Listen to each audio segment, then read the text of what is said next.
അയ്യാ വണക്കം. ഇതൊക്കെ കണ്ട ആർക്കായാലും സുരേഷ് ഗോപിയോട് വലിയ ചൊറിച്ചിൽ വരും എന്നുള്ള കാര്യത്തിൽ യാതൊരുവിധ സംശയവുമില്ല. കാരണം സുരേഷ് ഗോപി എന്ന് പറയുന്ന വ്യക്തിയുടെ ഈ വീഡിയോ അത്ര ഗംഭീരമായിട്ടാണ് വൈറലാവുന്നത്. നമ്മുടെ മാധ്യമങ്ങളൊന്നും ഇത് കാണിക്കുന്നില്ല.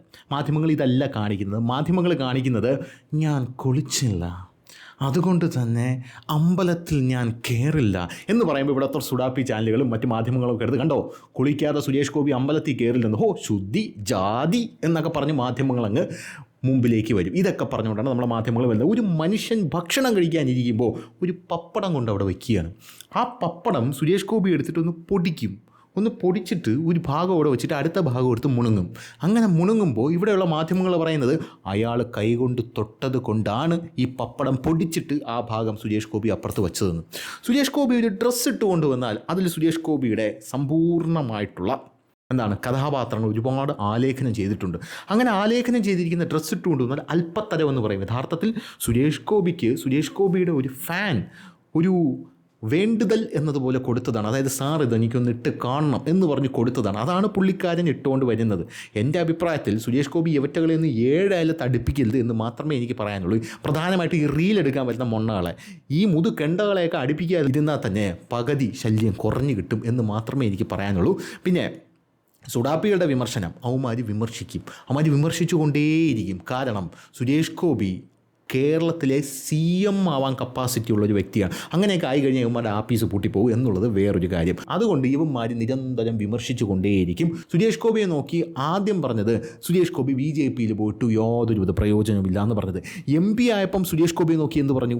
MP ആയ സുരേഷ് ഗോപിയെ നോക്കി ഇയാൾ ജയിച്ചത് ജനങ്ങളുടെ വോട്ട് കൊണ്ടല്ല, ഇയാൾ ഓട് പൊളിച്ചിറങ്ങിയതാണ് രാജ്യസഭയിൽ എന്ന് പറഞ്ഞ് സുരേഷ് ഗോപിയെ ഇകഴ്ത്തി. അതിനുശേഷം സുരേഷ് ഗോപി ജനങ്ങളുടെ വോട്ട് തേടാൻ നിന്നപ്പോൾ എന്ത് ചെയ്തു? സുരേഷ് ഗോപിയെ താറടിക്കാവുന്ന മാക്സിമം താറടിച്ച് ഈ ശബരിമലയിൽ സ്വർണ്ണക്കൊള്ള നടത്തുന്നവന്മാർ സുരേഷ് ഗോപി കൊണ്ടുകൊടുത്ത ആ ഒരു മാതാവിൻ്റെ കിരീടം ചെമ്പാണെന്ന് പറഞ്ഞു വരുത്തി. ഒന്നും പറയാൻ കിട്ടണില്ല. അതുകൊണ്ടാണ് ഇങ്ങനെ നിൽക്കുന്നത്. ശബരിമലയിൽ സ്വർണ്ണക്കൊള്ള നടത്തുന്ന, കിലോ കണക്കിന് സ്വർണം കൊള്ള നടത്തുന്ന ലവന്മാർ സുരേഷ് ഗോപി ആശിച്ച് മോഹിച്ച് കൊണ്ടുകൊടുത്തൊരു കിരീടം അത് ചെമ്പാണെന്ന് വ്യാജ വാർത്ത പറഞ്ഞു വരുത്തി. പോരാത്ത കഴിഞ്ഞ് സുരേഷ് ഗോപി ജയിക്കില്ലെന്ന് പറഞ്ഞു. സുരേഷ് ഗോപി ജയിച്ചു വന്നു. ഇനി ഞാൻ പറയുന്നത് ഇങ്ങേര് CM ആവാൻ കപ്പാസിറ്റി ഉള്ളൊരു മനുഷ്യനാണ്. ആ മനുഷ്യനായതുകൊണ്ട് തന്നെ ഈ ആക്രമണങ്ങൾ തുടരും. പക്ഷേ അത് ജനങ്ങൾ കൃത്യമായിട്ട് തിരിച്ചറിയുന്നുണ്ട് എന്നുള്ളത് വേറൊരു കാര്യം. എന്തായാലും സുരേഷ് ഗോപി ആ ഒരു വീഡിയോ കണ്ട് നമുക്ക് തിരിച്ചു വരാം. அழகன சாட்சியா நான் இங்க இருந்து பேசுறேன்.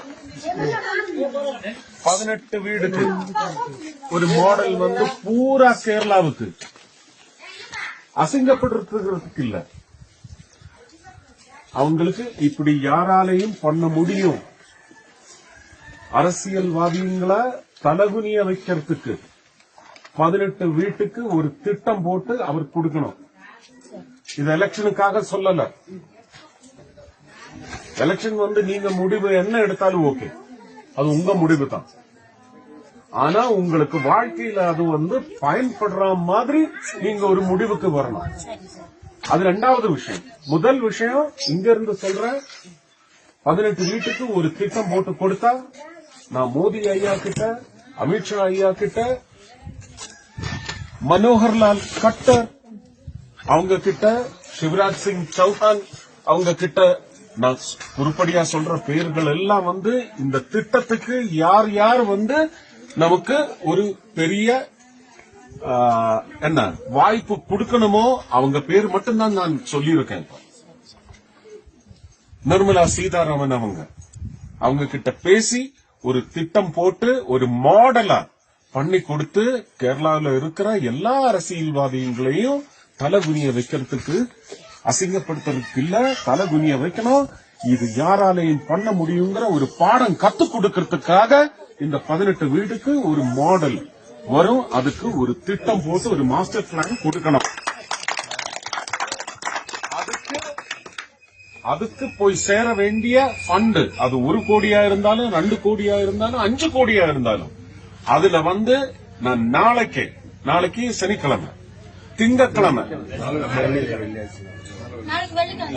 நாளைக்கு வெள்ளிக்கிழமை இல்ல, நாளைக்கு அம்மன் பேர்ல, வெள்ளிக்கிழமைன்னா அம்மனுக்கு தான், அம்மன் ஆதிபராசக்தி பேர்ல நான் ஒரு வேண்டுதலா என் குடும்பத்துல இருந்து 25 லட்சம் நாளைக்கு பேங்க் அக்கவுண்ட்ல போட்டு இந்த 18 வீட்டுக்காக ஒரு திட்டம் போடுறதுக்கு நாளைக்கு போடுவேன். நம்பிக்கை உண்டா? மிச்ச பணம் நமக்கு திட்டம் போட்ட பிறகு யார் யார் கொடுக்கணுமோ அவங்க எல்லாம் கொடுக்கணும். எம்பிஸ் கொடுக்கணும். அவங்க ஃபண்ட்ல இருந்து நமக்கு ஒரு மாடல் பண்ணி காட்டணும். கேரளாவுக்கு இந்த எஸ்சி காலனில பண்ணிக்கலாம்.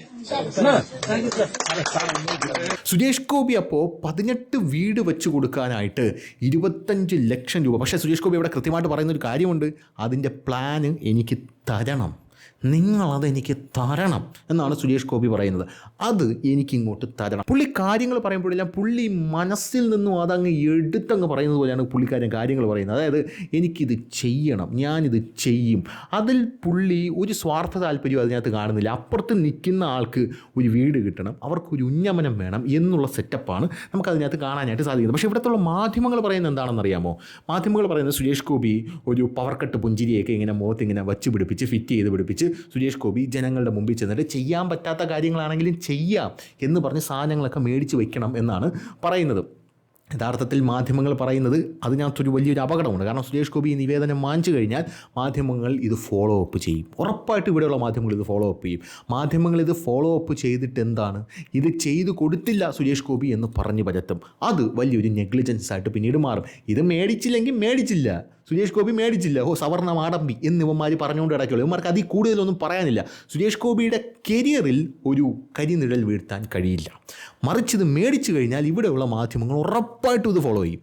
ഇത് ഫോളോ ചെയ്ത് പോയി വേറെ 19 എംപിമാരെ അവന്മാർ ഫോളോ ചെയ്യില്ല. പക്ഷേ സുരേഷ് ഗോപിയുടെ വിഷയം ആയതുകൊണ്ട് മാത്രം അവന്മാർ ഫോളോ ചെയ്യും. ഫോളോ ചെയ്തിട്ട് അവന്മാർ എന്ത് ചെയ്യും? കൃത്യമായിട്ട് ഇത് നടത്തിയില്ല എന്ന് അവിടെ പോയി വരുത്തി തീർത്ത്. പിന്നെ എന്തിനാണ് സുരേഷ് ഗോപി ഇത് വാങ്ങിച്ചത്? പാവപ്പെട്ടവനെ പറ്റിക്കാനാണോ? പാവപ്പെട്ട ജനത കിടക്കുന്ന കിടപ്പ് കണ്ടില്ല, അയ്യോ ശങ്കരൻ ചേട്ടൻ, ഗോപാലൻ ചേട്ടൻ എന്നൊക്കെ പറഞ്ഞ് വലിയ രീതിയിലുള്ള അട്രോസിറ്റീസ് ആയിട്ട് ഇവിടുത്തുള്ള മാധ്യമങ്ങൾ കാണിക്കുന്നത്. അപ്പോൾ എന്തായാലും സുരേഷ് ഗോപി എന്ന് പറയുന്ന വ്യക്തി, അദ്ദേഹത്തെ കൊണ്ടൊരു മൊട്ടുസൂചിയുടെ ഗുണം പോലും ഇവിടെ ഇല്ല എന്ന് പറഞ്ഞ ആളാണ് നമ്മുടെ ആശാൻ എന്ന് പറയുന്നത്, നമ്മുടെ ശിവൻകുട്ടി അപ്പൂപ്പൻ.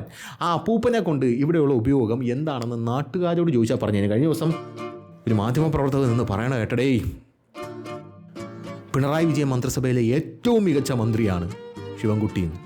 ഏറ്റവും മികച്ച മന്ത്രി ശിവൻകുട്ടിയാണെങ്കിൽ എനിക്ക് തളർച്ച പോലെ വരും. ഏറ്റവും മോശം മന്ത്രിയുടെ അവസ്ഥ എന്തിനായിരിക്കും?